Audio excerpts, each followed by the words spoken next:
স্বামী বিবেকানন্দ নাকি একসময় চপের দোকান খুলেছিলেন। বিশ্বাস হচ্ছে না তো? ব্রিটিশদের বিখ্যাত রেস্তোরাঁকে টেক্কা দিতে তিনি কোমরে গামছা বেঁধে কি করেছিলেন জানেন? তখন কলকাতায় সাহেবদের খুব নামকরা দোকান ছিল গ্রেগস। সেখানকার ফাউল কাটলেট ছিল বিখ্যাত, কিন্তু দাম ছিল আকাশ ছোঁয়া। নরেন বা তার বন্ধুদের পকেটে অত টাকা কোথায়?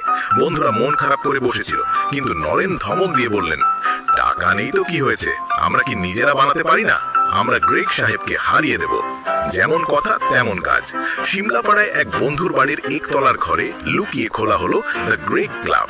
লুকিয়ে কেন? কারণ তখন হিন্দু ঘরে মুরগি ঢোকানো পাপ ছিল, জানলে পিটুনি নিশ্চিত। সব বন্ধুরা চাঁদা তুলে শেয়ার হোল্ডার হলো, আর হেড কুক বা প্রধান রাঁধুনি হলেন স্বয়ং নরেন্দ্রনাথ। নরেন কোমরে গামছা বেঁধে হাতা খুন্তি নাড়ছেন, বন্ধুদের নির্দেশ দিচ্ছেন, পেঁয়াজটা মিহি করে কাট, ডিমটা ভালো করে ফেটা। তৈরি হলো গরম গরম দেশি মুরগির চপ। বন্ধুরা এক কামড় খেয়েই অবাক।